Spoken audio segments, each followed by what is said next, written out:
कोल्हापूरच्या राजकारणात काही निवडणुका मतांच्या असतात तर काही निवडणुका ताकदीची परीक्षा घेतात।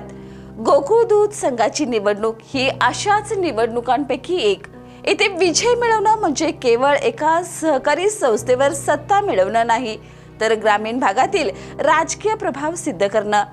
नमस्कार, मी सुरेखा आणि तुम्ही पाहतात तारा न्यूज। शाहूवाडी आणि पन्हाळा हे दोन्ही तालुके गोकुळच्या राजकारणात नेहमीच निर्णायक राहिलेत।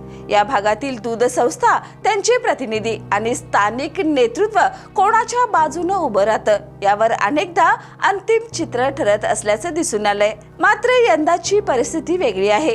गेल्या काही वर्षात राज्याच्या राजकारणात झालेल्या बदलाचा थेट परिणाम आता गोकुळच्या निवडणुकीवर दिसू लागलाय।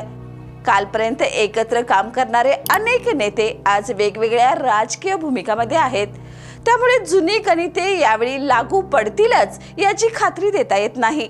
एकेकाळी राजकीय समन्वयातून तयार झालेली समीकरणं आज नव्याने तपासली जात आहेत। विनय कोरे आणि सतेज पाटील यांच्यातील बदललेले राजकीय संबंध हा त्याचाच भाग मानला जातो।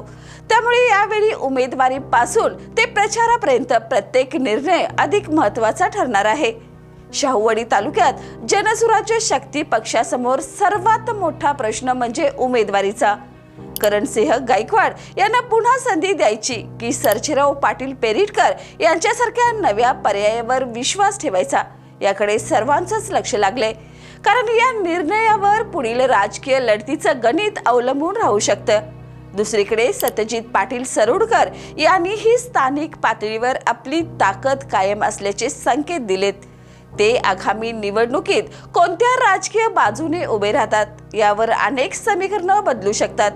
विशेष म्हणजे स्थानिक मैत्री आणि राज्यातील राजकीय भूमिका यामध्ये मोठा फरक असल्याने अंतिम निर्णय अधिकच उत्सुकतेचा विषय ठरलाय। त्याचबरोबर रणवीर गायकवाड यांचं नावही इच्छुकांमध्ये घेतलं जाते। त्यामुळे शाहूवाडीत एकाच गटातील अनेक पर्याय समोर येण्याची शक्यता व्यक्त केली जात आहे। पन्हाळा तालुक्यात ही चित्र कमी रंजक नाही। अमरसिंह पाटील यांचे नाव पुन्हा चर्चेत असताना बाबासाहेब पाटील असुर्लेकर यांनीही आपली तयारी सुरू केल्याची चर्चा राजकीय वर्तुळात आहे। त्यामुळे हा सामना केवळ दोन व्यक्तींमध्ये न राहता दोन वेगवेगळ्या राजकीय रणनीतीमध्ये होण्याची शक्यता आहे।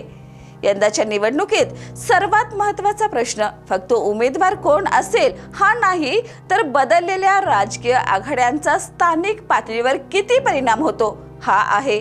कारण गोकुळच्या निकालातून कोणाचा प्रभाव वाढला आणि कोणाची पकड सैल झाली याचा थेट परिणाम भविष्यातील जिल्हा आणि विधानसभा राजकारणावर होऊ शकतो।